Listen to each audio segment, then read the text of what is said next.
Welcome, everyone. The hour being 5:30 p.m. on Wednesday, September 21st, 2022. The Tooele City Council and the Tooele City Redevelopment Agency are meeting in a work meeting held at Tooele City Hall Council Chambers located at 90 North Main Street. This meeting is being broadcast on YouTube on the Tooele City YouTube channel. We will open our meeting with a roll call. Councilwoman Manzio. Present. Councilman Hanson. Present. Councilman McCall. Present. I'm Councilman Brady. I'm also present. I'm working on getting Tony, Councilman Graff, on the phone. He's going to be joining us by phone for both meetings. We'll move on to item 3, which is the mayor's report. Thank you very much, Chairman. I've just really got one item for you, but this is an item that I think that we talk about almost everything we do. We talk about water. So I just wanted to let you know that I had been invited to attend what was called Water School. And this was held down at Bryan Head by the Prepare 60 organization. It is a statewide organization that was formed by the 4 largest conservancy districts in the state of Utah. And 3 are in really central and northern Utah, and 1 in the south in Washington County. And the guest speakers were mostly the panel, all Utah people that know all about water in Utah and how much we don't have of it. And there was also a great presentation done by the Conservancy, the Water District that provides the water for the Las Vegas area, basically all of southern Nevada there. And it was very interesting to understand how not only the water in our state, but it affects the states surrounding us. And it was interesting to know how much water starts just outside of our state, Colorado and Wyoming, and then some of the tributaries from the state of Utah, they end up in Southern California, which gets more of that water than we do. Doesn't seem right, but that's the way it works. And at this point, water is something that we will have to continue to talk about. I thought that the event was great. They only invite 25 people. They keep it small on purpose so that you can really get to know these people and talk and ask questions without just having, more of a big conference atmosphere. It was very small, and we went all day long to talk, and we ended up on Saturday half a day. So it was a very great presentation. I have received copies of all the PowerPoint presentations and a list of all the attendees and their contact information, and a list of all of the presenters and their contact information. I believe that we could do, maybe it is a Monday with the mayor. We could talk for hours about it, but I believe that I would really like to present the information that I learned to you, the council, and also to our residents to really help us understand. And so I just wanted to report back to you. It was very, very beneficial to attend that. And of course, not all of it is good news. And everybody knows. You look out your window at the Great Salt Lake and whatever little bit is left of it. And that really tells you what's happening with water. So it is a big concern. We will always try to stay on top of it and stay ahead of the game. But at some point, unless it rains like it did for about 30 seconds today, maybe a minute. We got a really good rainstorm for about a minute, but we could use that over and over, and hopefully it snows by the end of the month. And I don't know that that'll happen, but we can hope. So I just want you to know I would love to put that together for you, and we'll work towards making that happen. So thank you very much. Thank you, Mayor. Just for the recorded record, Tony is on the phone with us now. He joined at 5:34. Sorry, I was going to throw out military time there for a second. All right, let's go to item 4, which is the council members' report. We will start with Councilman McCall. Since the last meeting, I just attended the COG, the Council of Government, last Thursday, and that was quite interesting. Thank That's you. about it.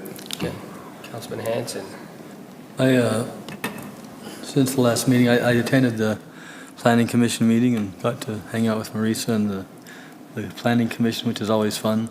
And then I've had like 3 different people in the last month call me and ask me about sidewalks going to schools, and more specifically the one on Coleman that's between McKellar and McKellar South.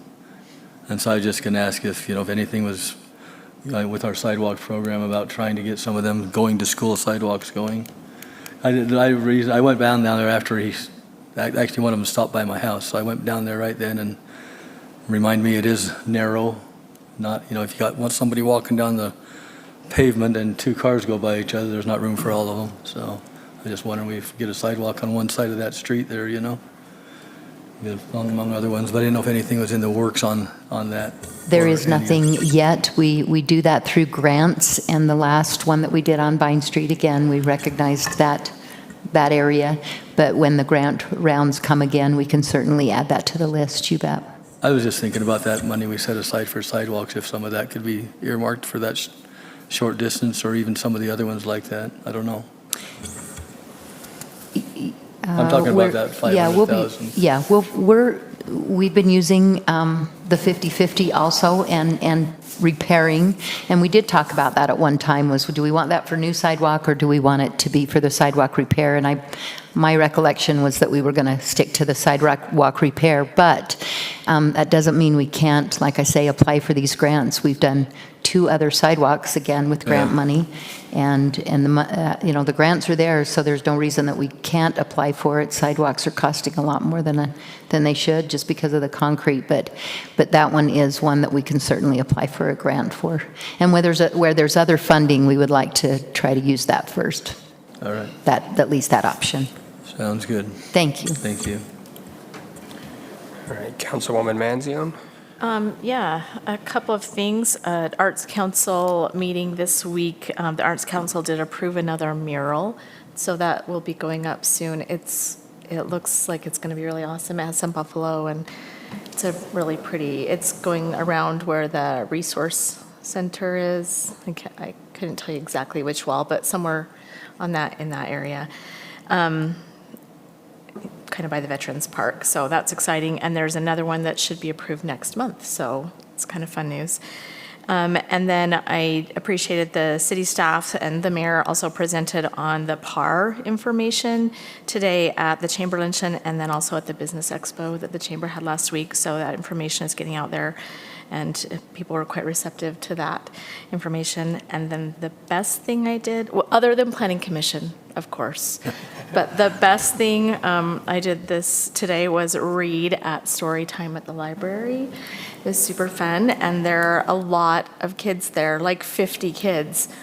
And so if anybody likes to read to 0 to 5-year-olds, or maybe sing or do some fun games, then I'm sure they would appreciate having you there. It was really, really fun. That's my report. Thank you. Councilman Graff. So I attended the Arts Council meeting, and I have a library board meeting tomorrow, but I have nothing else to report. Thank you. I attended the weekly staff meeting, and then tomorrow evening I have the North Tooele Special Service District meeting at 8 o'clock. And that's all I have for my report. So we will move on to item 5, which is our discussion items. First one is item A, Resolution 2022-71, a resolution of the Tooele City Council approving the Canyon Springs Annexation Agreement presented by Roger Baker, the city attorney.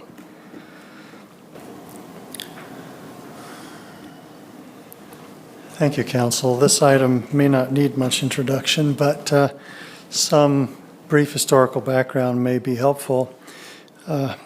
In November of 2020, Howard Schmidt filed a petition for annexation for this property.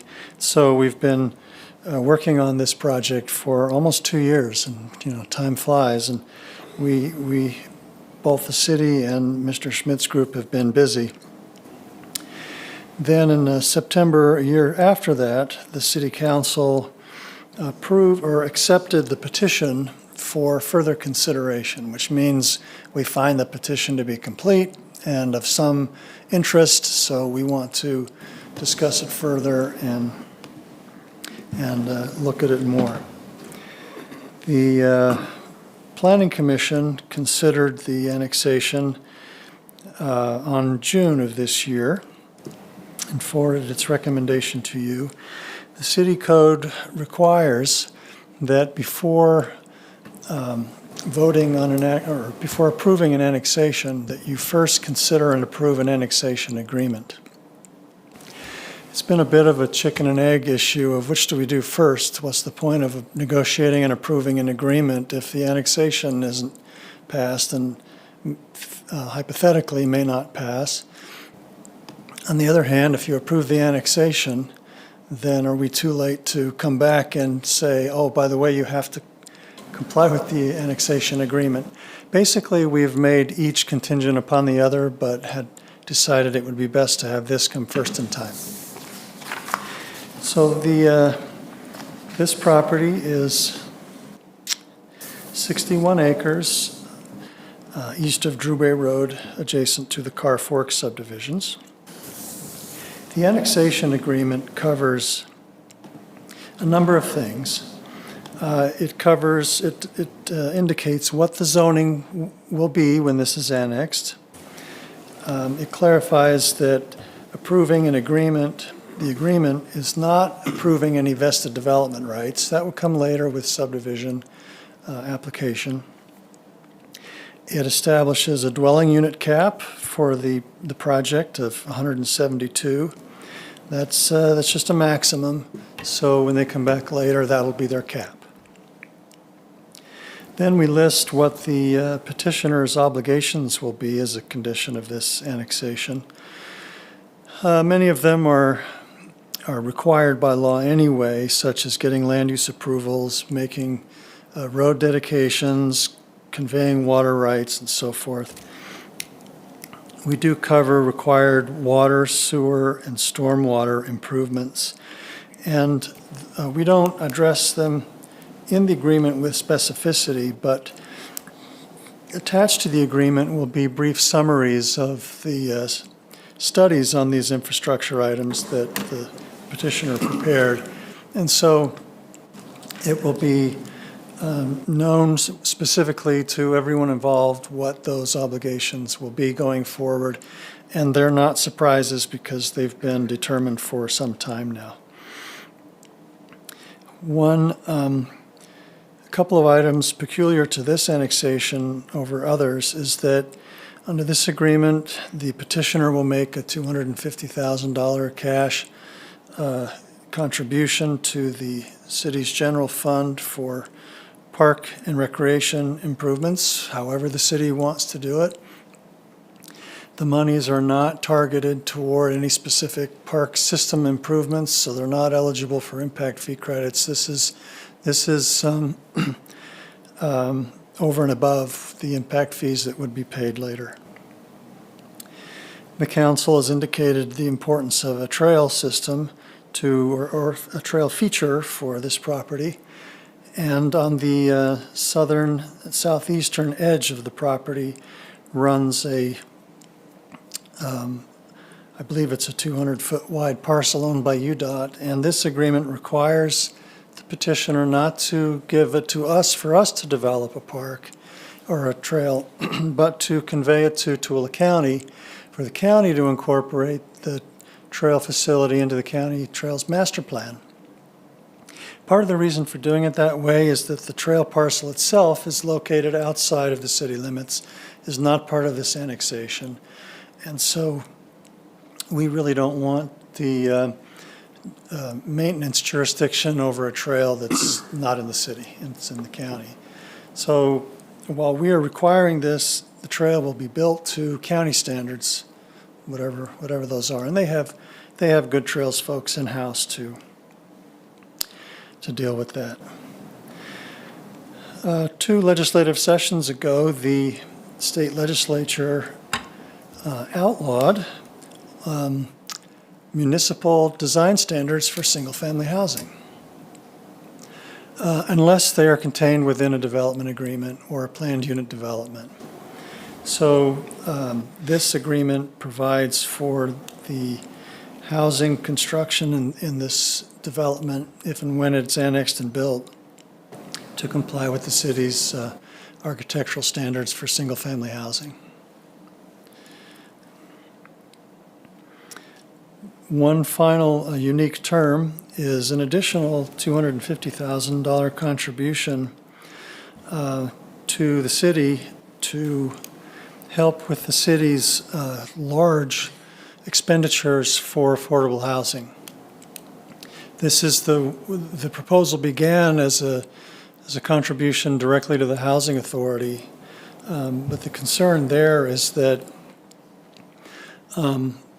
this annexation will create impacts to Tooele City and its residents, and it's important that the benefits received from the annexation agreement go to offset those impacts and to at least create a net zero impact, if not a positive impact. And there was no way to see that the funds given to an outside agency would be used for Tooele City homebuyers or renters. So the alternate proposal, which is the one before you, is to have that contribution made directly to the city. The city has already spent in the neighborhood of $1 million to help housing authority projects for lower income folks who need housing. And this contribution would just help to offset some of that. So that, as I understand it, that remains for the council to discuss and resolve, unless the consensus is just to go with the way it is. Following that is what we call boilerplate. It has all the provisions that we want all contracts to have, and they're basically the same from contract to contract. There are a few minor differences, but and back at the very beginning on the recitals used to say that this annexation would have a no net tax increase to the city's residents. And just for disclosure, that's been taken out because we just don't know for certain. We've had some studies and counter studies. We don't know for certain what the precise tax implication will be. We hope that it would be net negative. I think we feel pretty confident that it would not be a material impact, but again, that remains for you to weigh out. But I removed it from the agreement just so that it wouldn't be an issue of accuracy in the contract itself. Any questions you have about the annexation agreement, its content or purpose? Not the agreement necessarily, Roger, but the procedure. I want to make sure I understand. So this is a resolution just to approve the annexation agreement. Correct. Then we will still have another public hearing and then approval of the annexation is the next step after this one. Is that right? I want to make sure I understand. That would be the next city procedural step, correct. Okay. Approving this agreement tonight does not obligate you to approve an annexation later. Basically, this says, if you approve this agreement, it says, if the city annexes this property at a later date, it will be subject to the terms of this agreement. Okay. So this is just a simple majority vote then tonight? Correct. Thank you for that clarification. Yeah. This is it requires 3 affirmative votes to pass, not 4. Okay. All right. There is some procedural question on the county level. The state law in Title 10, Chapter 2, Part 4 provides that if there are protests by affected entities, then the annexation is temporarily removed from your jurisdiction and it goes to a local boundary commission who considers the protests and who funds a feasibility study to determine the net impacts of the annexation upon the county and its affected entities. That's being evaluated by the county attorney's office with Colin Winchester, but it's my understanding that the Mosquito Abatement District did protest and they are one of the affected entities. So we're going to need Colin and the local boundary commission to tell us what comes next. It's now it would be out of our hands, so to speak, until they do their thing. So what other entities would there be? I mean, Tooele County, the mosquito abatement, and is Pine Canyon a separate thing? Pine Canyon would not be an affected or just a entity county? for this Okay. purpose. I simplify it, it's an oversimplification, but I simplify it by saying anyone that collects taxes in Tooele City could be an affected entity. Okay. In this case, not even the school district would be an affected entity because this annexation would not change the boundaries of the district. So there were other people that filed protests. They are not affected entities, and so the local boundary commission can't consider those protests, but you can and should. It's just part of the feedback that you get when you consider the annexation. Again, hypothetically and theoretically, the local boundary commission could decide to that the annexation is not feasible and end it right there, and it never would come back to you. I think it's a strange procedure in state code. You as the legislative body, it would seem to me, should be able to make that decision, but that's the way the state code reads. Okay. All I have. Thank you for clarifying that for me. Who's on this committee after this step? Local So this is the boundary first- commission? Yeah, the local boundary commission. This is just the first I'm hearing of this, so Oh, I don't know, maybe I've heard it before and didn't register it in my brain. But so your question is who's on that commission? yes. State law prescribes who's on that commission. It's members of the county council and mayors from the county municipalities, not all of them, but some of them. I think the school district has a representative, and there may be one at large. Mayor Wynn is on the local boundary commission. And they're advised by the county attorney's office. Is it like a 7-body member or 5? I think it's bigger than that. You think it's what? I think it's bigger. I think it's at least 7. I'd have Or to 9. add up the numbers, but Okay. you have 2 county and 3 city plus school and at large, that's 7, and there may be more. All right, any other questions? So last time when we talked about this annexation agreement, I don't feel like we were all on the same page with this contribution, if it's coming to Tooele City or if it needs to go to the Housing Authority. So I think it's in our best interest to clarify that now. This is on our business meeting tonight.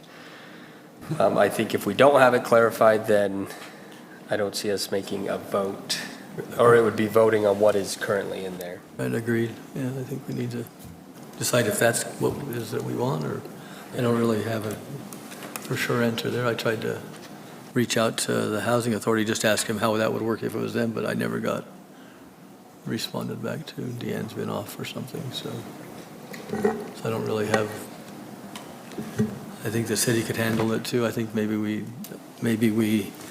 well, if we're earmarking it to use for low-income housing or whatever, like we talked about, that's a good place for it. What do you think, Dave? Yeah, the city could handle the I agree with you. I think that would be probably better.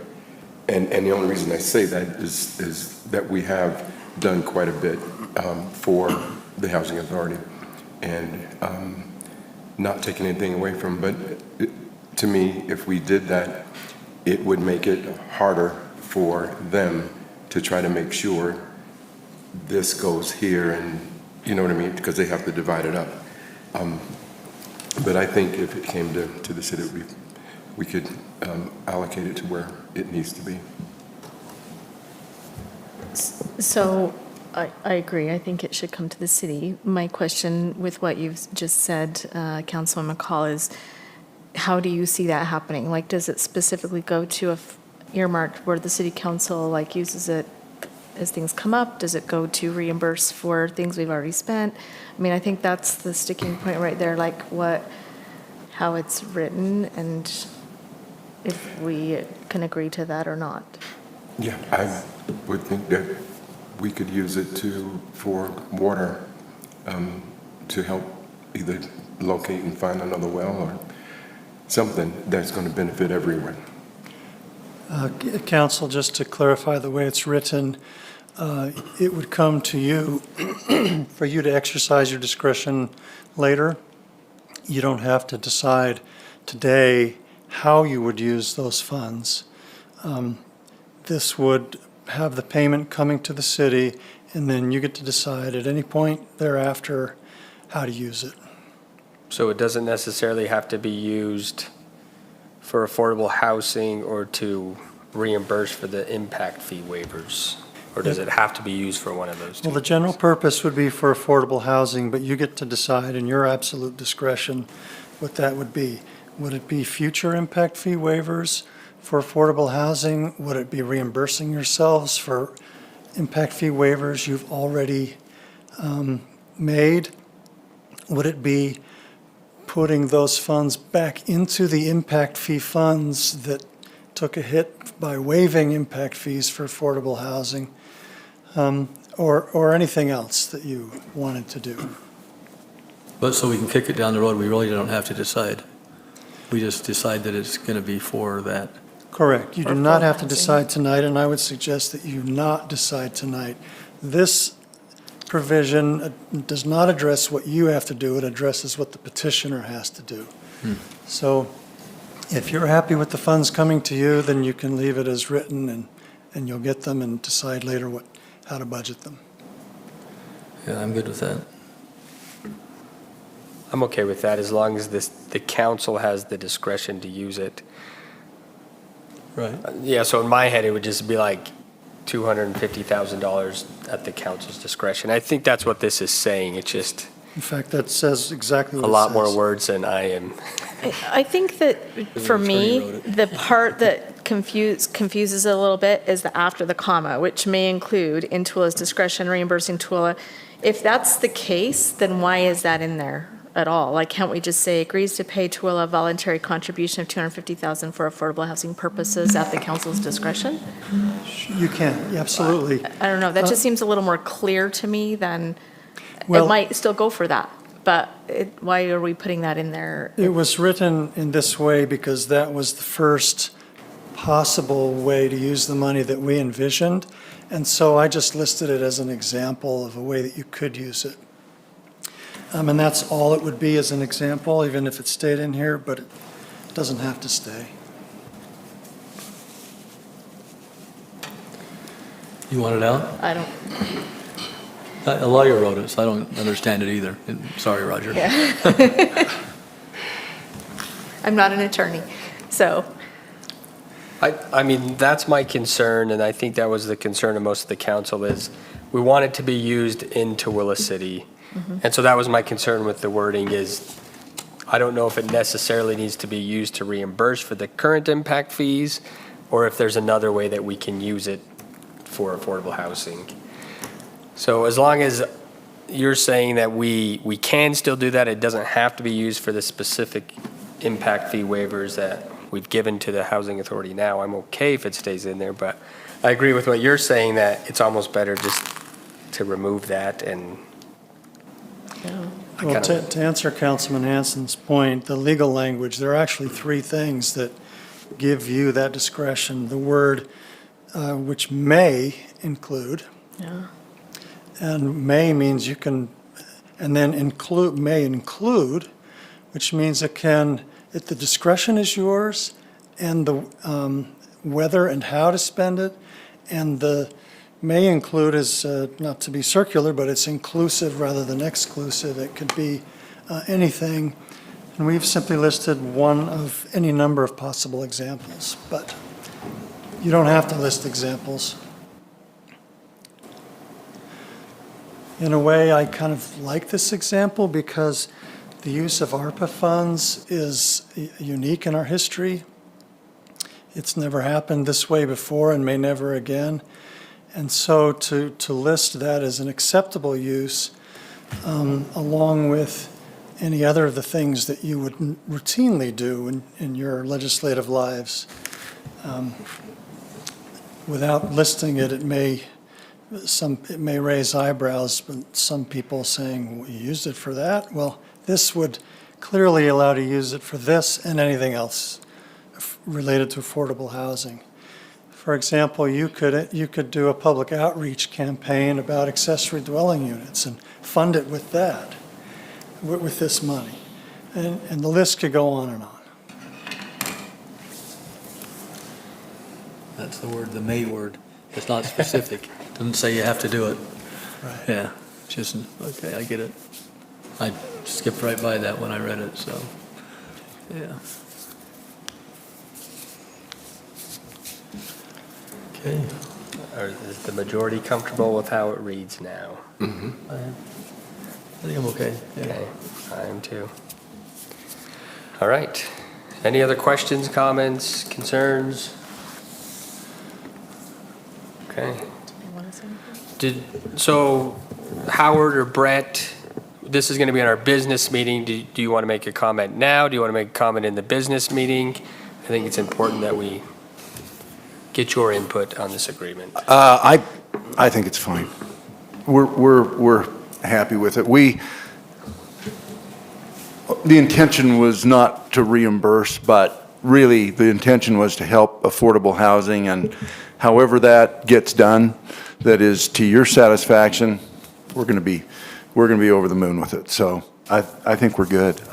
I think we go on to the vote. I was surprised. This is the first I've heard that we weren't actually approving the annexation tonight, but it's not the first time I've been surprised, so I'm not surprised. But and I guess I do have a question, Roger. Is it possible to vote on both the annexation agreement and then vote on the annexation in one meeting? Not this meeting.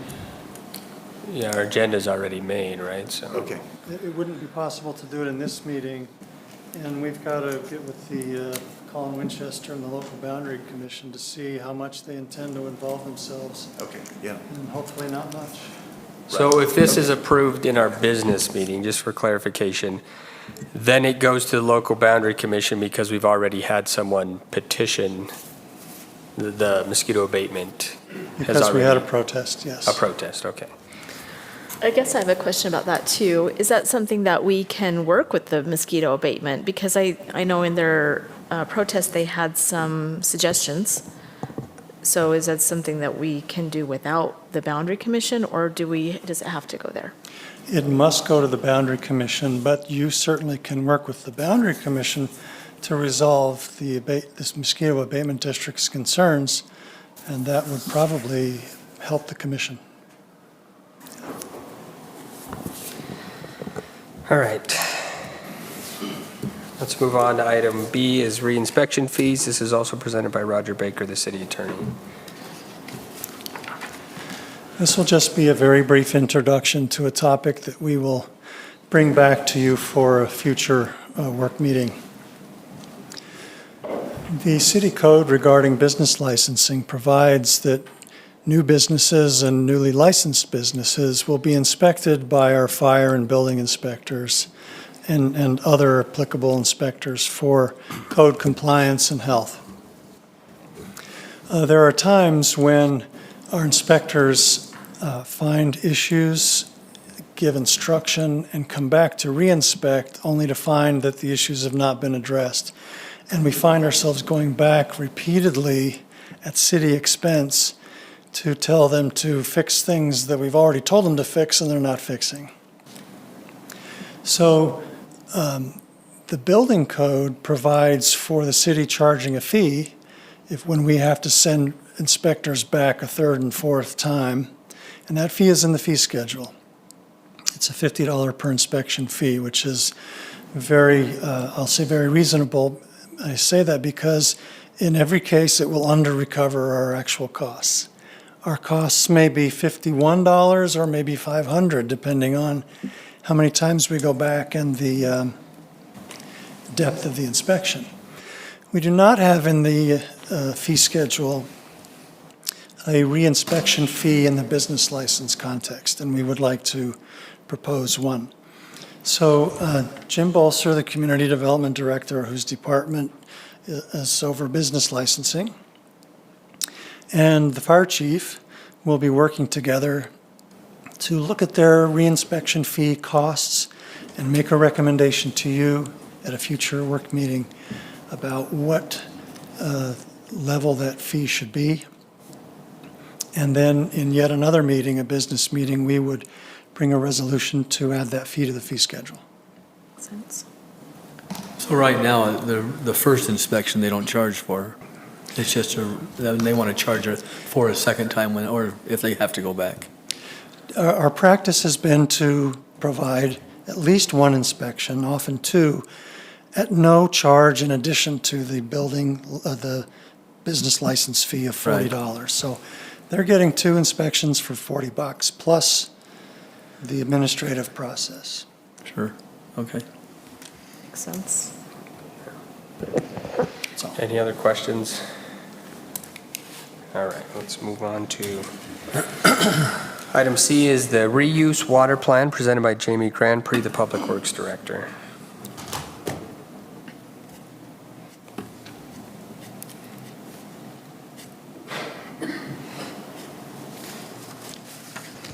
We're going to go back and talk about water.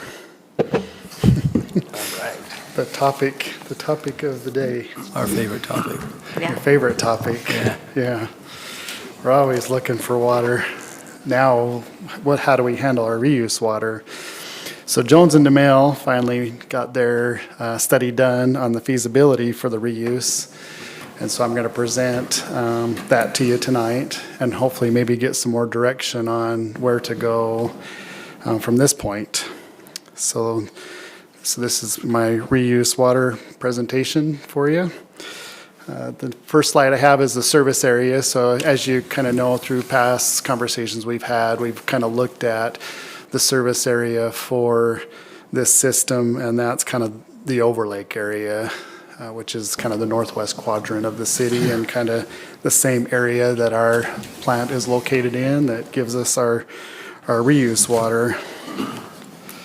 So that's kind of the service area. And then the next slide I have is kind of a map of some of the high water users that were shown into the study. And so these are the users commercial users that we kind of looked at for water use, as that area is fairly large, and even with the amount of water that we have leaving the facility and evaporation and seepage, and then what we kind of give to the golf course or what we sell to the golf course for their irrigatable uses kind of gives us what's kind of left over. And so we just kind of looked at those users that are kind of high in that area. And so some of those are like the golf course, Overlake Elementary, Clark Johnson. There's some parks there, parking strips along 400. Some of the other ones that are kind of under construction, it's the Temple and the high school that's going to be located out there. And so those are some of the high users, or those are the high users that we looked at in the study. And so we either took data from the finance for those that are metered, or Jones and DeMille did a calculation based off of pipe size and or irrigatable land within that area, or based off of some of the metered uses to kind of get an idea of what the use was going to be. And so with that, then they looked at 4 options. So there was 4 options or 4 alternatives that were evaluated to determine the most efficient way to distribute the reuse water. So now I'm just going to kind of go through those 4 options that came out of the plan. Number 1 being a new water tank being located west of the Desert Industries that would be constructed. We figured that would be a 2 million gallon tank. That would be enough to hold a day's worth of reuse water. And so that's kind of where the 2 million comes into play. 41,000 feet of 8-inch pipe. Booster pump station located at the tank outlet, which would help provide the extra pressure that is needed to make the system run effectively. SCADA system improvements, an installation of pump soft starts, which is would be at the existing pump station that's already located between Lake 13 and 14 at the golf course. And then PRVs in high pressure locations. So that's kind of what option 1 would be to make that system work. And so with that, the next slide just kind of shows the map of what those would be and where they'd be located. So that would be the reservoir, kind of what they were looking at, or at least the site they were thinking of with behind Desert Industries is kind of the Barrel Well kind of site in that kind of general area for that tank, for that reservoir, and then just piping and PRVs, SCADA, and soft starts to make that system work. We'll kind of go over cost in a little bit. I just wanted to get the options out first, then we can look at costs. So then moving on to number two. Number two is another tank, is a tank.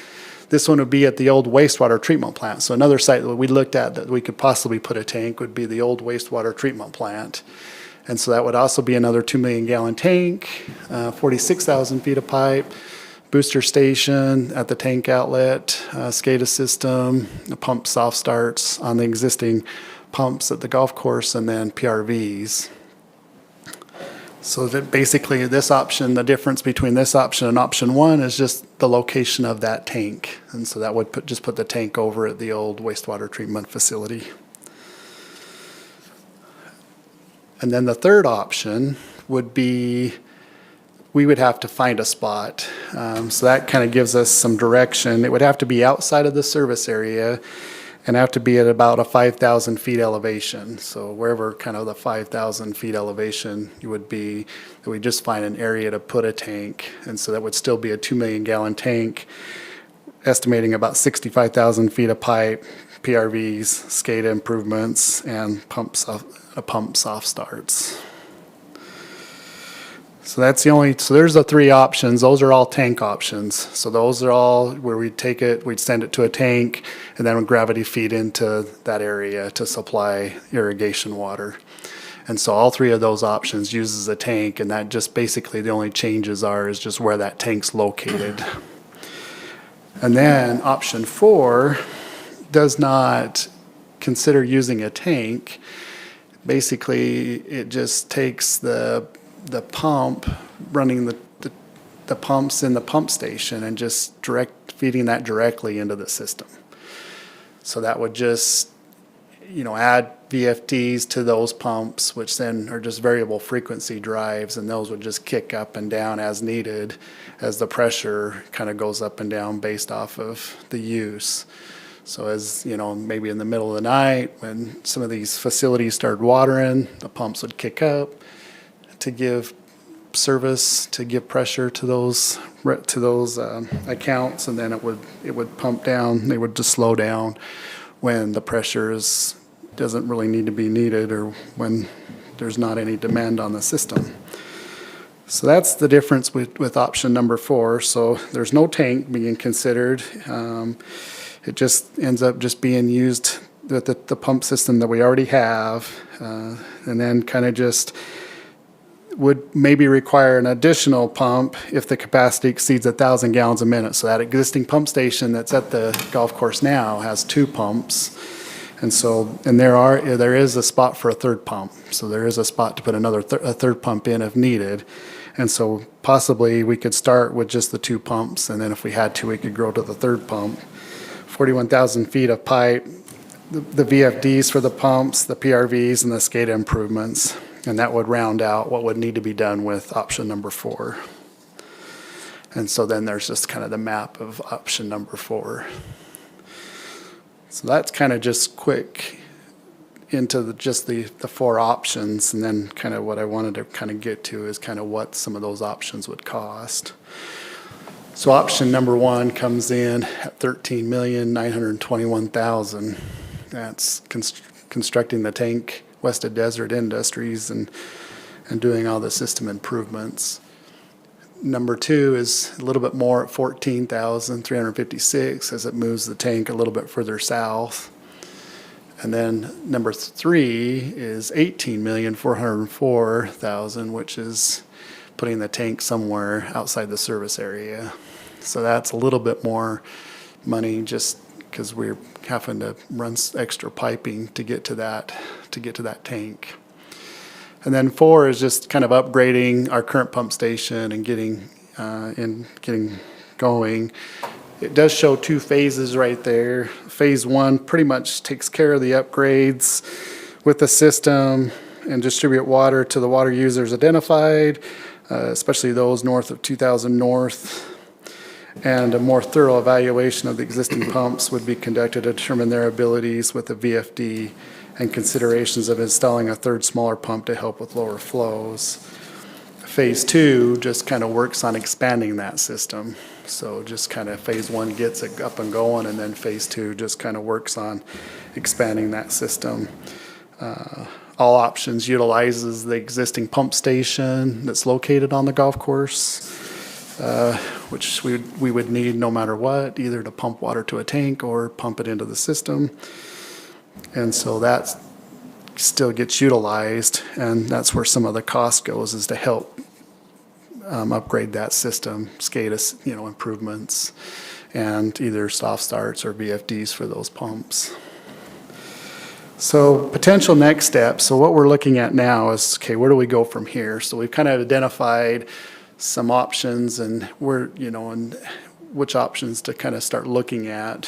What I'd like to do is maybe start moving forward and with an option and get a little bit more planning and what we can do to try to make this come to life. And so closer evaluation of the needed infrastructure that would be needed, piping and pump improvements is one of the options, or one of the potential next steps, or especially maybe the next step as we move forward.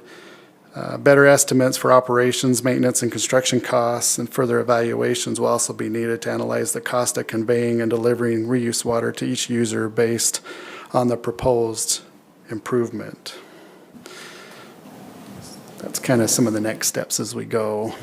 And so with that, there's definitely going to be more planning, as this kind of study just kind of gave us the 4 options, and we still want to move forward with one of those options.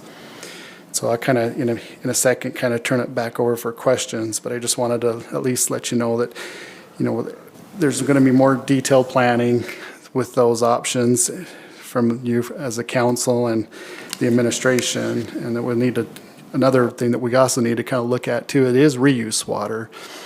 And so one of the things that we need to do is education and public marketing of reuse water and what you can and can't do, and maybe the scare tactic of individuals and when they see that it is reuse water and what you can and can't do with it. So that's another thing that we need to kind of keep in mind as we move forward as well.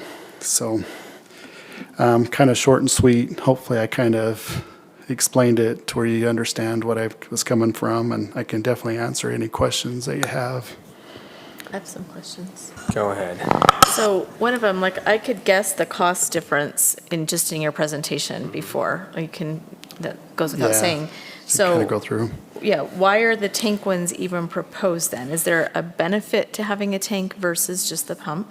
Yes, there are, because what happens when you're running a pump and the pump goes down, then irrigation water goes down. At least with the tank system, we have service. So even if we have a tank and it's got 2 million gallons in it, yeah, maybe it's a day or maybe a couple of days. But if I have a pump that goes down, I might be able to get a pump back up and running within a day or two. With a pump system, when we're feeding directly just with pumps, once that pump goes down, the system goes down. Okay. And so there's no, So that being said, it's quite a cost difference, but is that cost difference, what are the chances of the pump going down? Is that cost difference worth it because it actually makes a big difference, or does this happen every once in a while, so it's not that big of a deal? Yeah, if it was a new system and a new pump station, it'd be a little bit more confident in saying, yeah, we probably could get at least some seasons out of it before it goes down. That pump station's been sitting on the golf course for 20 years and hardly has been used in that 20 years. And so I don't even know how good of a pump station we have. It could get us up and going, and eventually we might have to put capital planning of putting a tank somewhere and getting a gravity-fed system in place. Because you're going to have surges, you're going to have issues with just a pump feed system that you're gonna have issues with. And so getting to a point of having a tank is The goal. is a well-maintained goal to have. But if we wanted to get something up and going and get this system moving in the right direction, maybe we just run the pumps for now, until we can get some funding to build the infrastructure that we need to keep it going and further that system. I have one more. Does anybody else have any, or should I keep I going? have some, but go ahead. Maybe you'll ask mine. Okay, my last one for now is that I get that we want to just get it going. I agree, we need to get it going. But we've talked a lot about how it has to be cost effective too. Like if we want people to use reuse water, it can't really cost more than what they were paying for culinary water, or nobody wants to use it, right? Yes. So really the cost benefit comes in more users, I would think. So I assume when we get to a residential point where residential users could use it, would start with north of 2,000 north, because it seems like that would be closer. Yeah, closer. I'm just making a lot of Yeah. assumptions. And I realize this is very beginning and we have to do further studies, but how close are we? Like once we can see, okay, it's going to go to the high school, great. Really, when can we start getting it and use it residential? Yeah, I think residential use is probably not too far down the line once we get that system up and running. I mean, if we get a main feed going up at 2,000 north to Deseret Peak High School, then you've got development that could potentially tie into it fairly quickly. Right. We do have a lot of existing development that could possibly get it to, but we also have new development that we probably could send it to fairly quickly. New seems And so, easier. yeah, new seems easier, and a lot, as the developers can take on that cost and get that infrastructure in their development and get it in the ground, and then we can get it tied in and they could be up and running fairly quickly. They do have 2 million gallons a day on average coming from the reuse plant, and the golf course does take a good chunk of that, so it doesn't leave a whole lot left over, but we do have the storage. So we potentially could be more gallons, million gallons per day, with the storage that we have, and be able to keep things going during the summertime. This point in time in that summer, when you get to the end of the season, maybe the ponds might be down to nothing at this time, and then kind of get them stocked back up for winter and get them ready going again come next spring. But yeah, they're all options and doable for sure. As our city grows, though, the reuse water should increase as well, Yes, correct? yeah, exactly. My question is, your first slide, it showed the service area. Does the reuse water have to be used only in that service area? No, it doesn't, just because it could be used throughout town if need be. It's just the cost, right? It's just the cost of getting it outside that service area. Because, the biggest thing that we have right there is that railroad line that runs through there, and that's kind of why the study just kind of looked at that side of town. Because if we want to bring it into Tooele, then it's just kind of getting under that railroad track, and that just then starts adding costs in. But yeah, we can go as far as we want with it. If money was not an object, Right. we could go. Unfortunately, the $250,000 we were talking about could maybe buy like a new belt or something for a motor, or Yeah. Yeah. not very much. It's not a lot of money. Yeah. My next question, so let's say that we get it to the high school and then new development comes in. Do they have the option to use the reuse, or do we require them to use reuse? I think, and I'm just going to kind of give you my take on it. I think that if we have it and start having it as available, and we're giving it, or we got it, going to the high school, we got it going to the temple, we have it going to some of the parks, if that line is there and they can tap into it, I say we allow new development to go into that. Because eventually, I agree, yeah. But impact is there a fees or- reason they wouldn't want to? Like, would a developer be like, we don't want the reuse? You have to have both, right? You have to have culinary and reuse. Stop and waste. Yeah. Or Yeah. I guess I don't understand how the system works. Like, do you have to replace all the piping, or does it just go right into your current piping? No, you have to have, You have to That's have what I thought. infrastructure. Yeah, because it's a reuse. I mean, it's like mixing water and sewer, right? Right. They're two different Yeah. utilities. And so you would have to have the infrastructure for the reuse system, which is just an irrigation type system. So, purple pipe and those irrigation fittings. If I would think that we'd probably want to figure out what that service area is and say, this is our area and this is the area that we have for irrigation use. And if that development falls within that area, then I think they should be required to put it in. I agree. Okay. And then, so the current users, we showed like parks and the schools, they just build a different pipe and then it connects to their current system, like their sprinkling system. Yeah. Like, is that costly to the school district or to the city to do that? Or like, does the city eat all the cost or does the school district participate? Yeah, the school would have to participate. If they want that use for irrigation, they would have to participate in changing that system over. Now, if they've already got an existing sprinkling system, then it's just making those changes, those minor changes into the system to make it work the way it needs to work. And so if they can still use the existing irrigation system that they're using now, they're just switching that over from a culinary use to an irrigation use. I know Clark Johnson's already got that system in place, and so they can connect fairly easy. If we was to give them water today, they would probably go and make that connection fairly easy and be done. So when they did build that school, they was anticipating the use of that. So they do have that system in place. Well, that's my concern and why I ask these questions, is because I don't want to invest the money into it and then have people not opt out of using it, or, there's definitely some education that needs to go into it, so.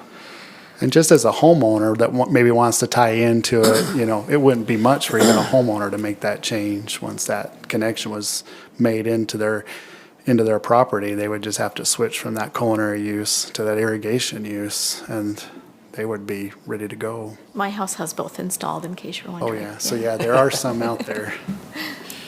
All right, that's all my questions for right now. Anyone else? I think you've asked the ones I was going to ask, so. You guys got it covered. It's Obviously, good. the tank is the best way to go Yeah. overall, and then that still has to happen eventually. Yeah. I mean, I think the it's still going pump to have to happen. The pump is just to get it started, but we got to build a tank at some point. Yeah, exactly. Okay. But the most expensive, it was Plan 3, that was outside the service area above 5,000 feet. That's why I asked if we could use the water outside of the service area, because if you're building something outside already, aren't you already going to have piping going that direction? And Yeah, we have a transmission line that was going to that reservoir. And so then from the reservoir back into the system, there's still pressures and stuff that we have to look at and making sure pressures are maintained. Because even leaving a tank, if we build a tank, clear across town and we're leaving that tank, there might not be pressure there yet for people to start using it until it gets further down into the system. So depending on where that tank gets located, there still could be an area around that tank that might not be feasible, but shortly thereafter there could be. And if you're going to use the south side of town, you got to build a tank up on the mountain so that, Yeah. Yeah, you build a And tank run on a mountain. We just have to give me a big enough pump to pump it up there, and then we could gravity feed it down. yeah. Everything is money. Yeah, it's all money. But Marisa had mentioned the time frame. So there's 2 additional studies that are going to be done. Did someone say that, or did I just? No, that's, Oh, your next step. yeah. Okay. So my next steps is, I guess, maybe direction from you guys, if you want me to pursue one of those options and keep moving with one of those options and keep my feet running with it, if that's, I think I need a day to digest it, so. okay. Well, plus a lot of- funding for it comes from where? Yeah, the initial funding, well, that's something that we'll have to kind of look at.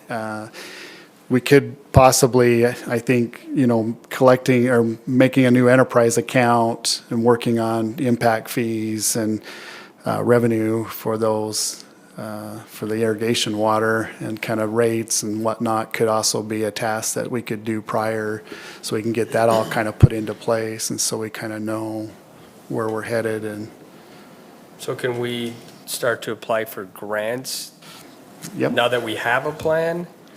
Or do we have to say, like, this is our specific plan, we're going to go with option 3, and then you start applying for federal and state grants?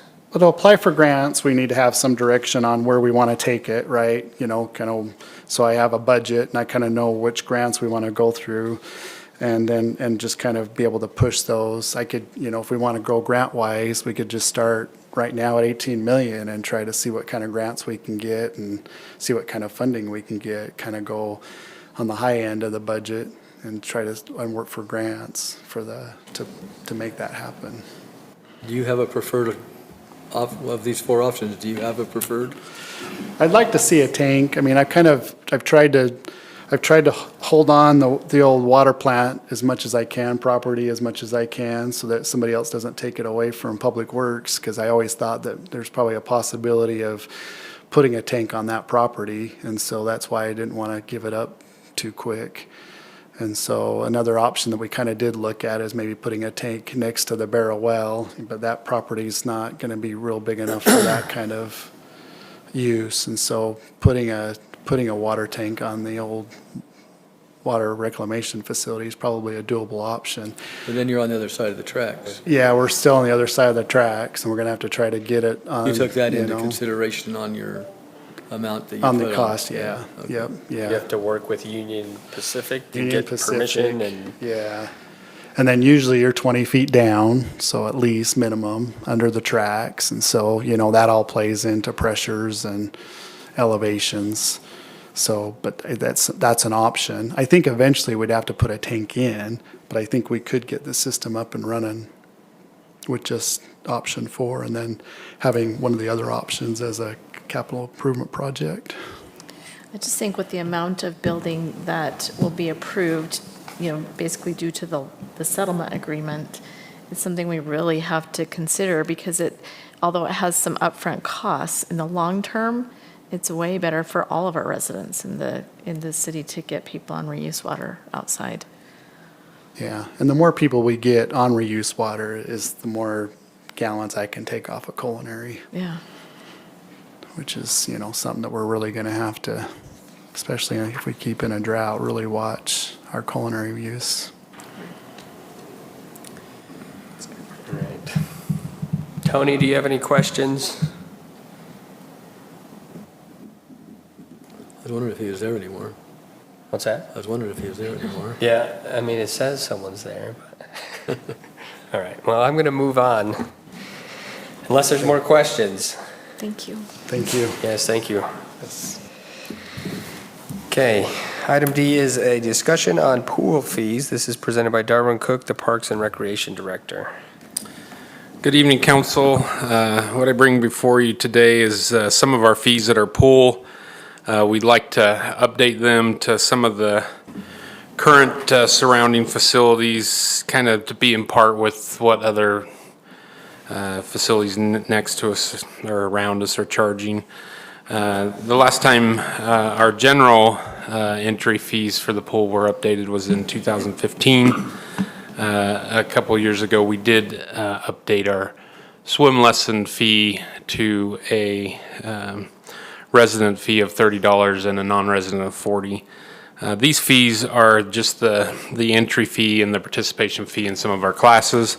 And then also kind of some change of some of the fee, or some of the description of the fee in itself. I don't know how, Chairman, how would you like to discuss this? I know you have a copy of this. Are there any questions in particular that we can discuss? This is obviously just the start, so we'll take your guys' input and your concerns and then bring it back later to discuss.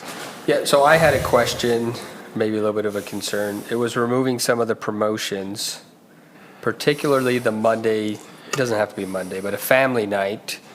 I personally think we should keep something like that at least once a week where we have some kind of family night. I could see us increasing the fee for that, but not removing the promotion altogether. Perfect. One of the reasons it's just on here to remove is we've just noticed it's just not being used. It's not used. Yeah, it's just not being used like it used to be used.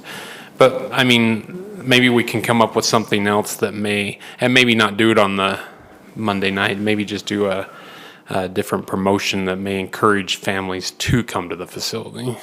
Yeah, and that's why I think we should keep something, because there are some families that maybe rely on a promotion like that to go do an activity with their family. So I prefer to see something like that, or I don't even know if you have to have that in the fee schedule. Can you just do promotions if it's not in the fee schedule, or does it have to be Well, like a summer yes. has to be in there?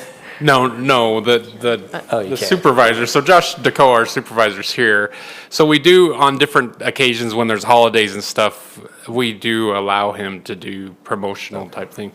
The only reason Josh brought this one up on there is we've just noticed that on the Monday night, the Monday night promotion just isn't being used like it was initially set out to be used for.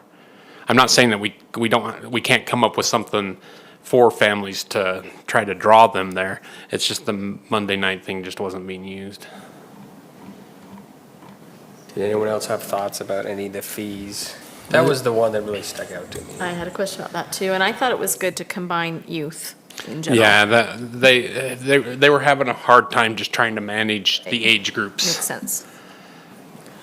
I was concerned about raising the military family as much as you did. On the, you went up, what, 25%? No, know we're trying- so there's the still- that's 180, still less than a regular 35, and family, then but, 320 max to a 400 max. Yeah.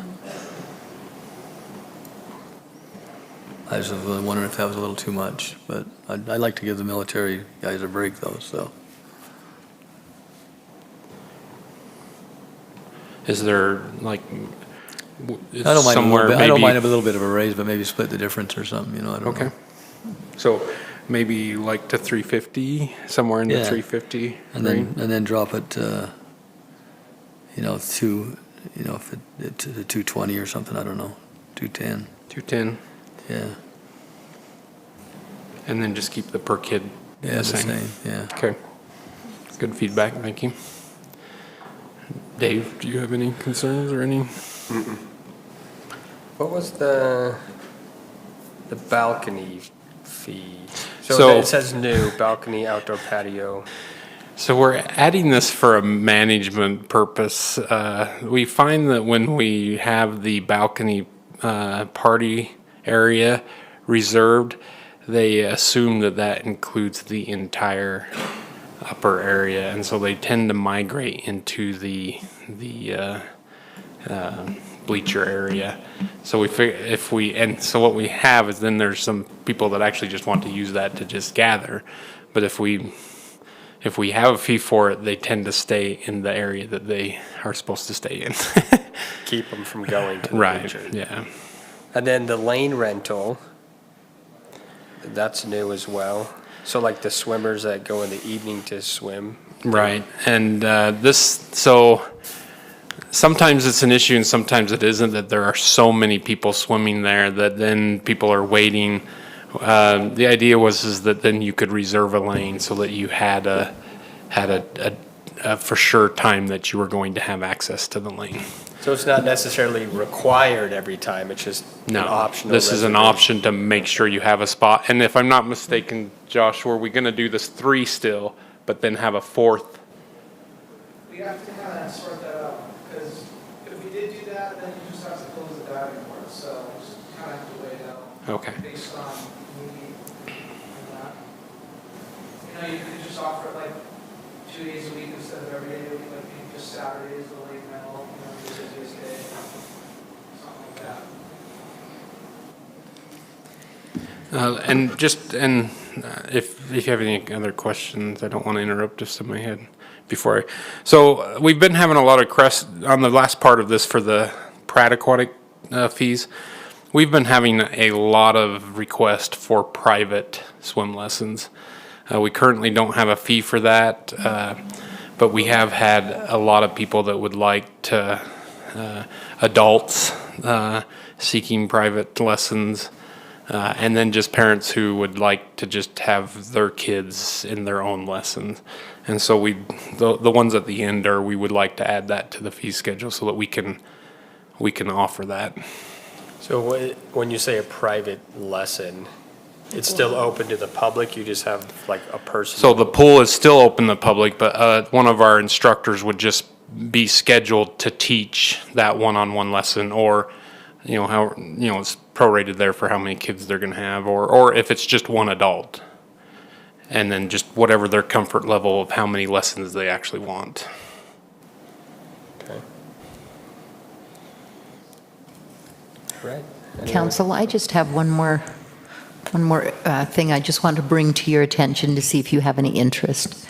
There are many municipal pools that charge an additional fee of some kind for non-residents. Right now, we do charge a non-resident fee for the use of our library. We do not do that for the golf course because we are encouraging people to come and use our golf course. The pool is a whole different entity, and we know that the amount of people that live here in our valley has increased, and we are the pool, the indoor pool, and it puts an extra, again, stress on that facility. And when we have so many people in there that are not residents, not paying taxes towards that facility, but yet they're competing for the use of that pool by those that are not paying into it. So the issue is, we've brought this up a few times.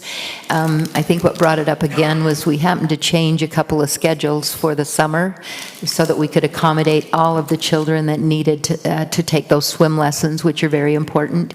And 100% of the complaints that I received were from non-residents of our city. So I just felt like I want to throw that out there. What would it be? And I know this is already a large issue, but of changing all of these fees. But if you would at least think about it and consider maybe having a separate fee for a non-resident.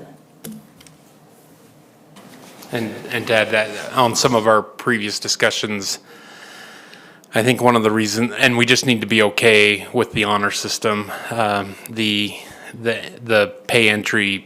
We don't collect addresses or anything, so it would just, we'd have a resident, non-resident, they would just ask resident or non. It would really be the honor of the public to make that declaration. When you pay use, when you just come in off the street to use it, we don't usually collect addresses or anything. Memberships, absolutely.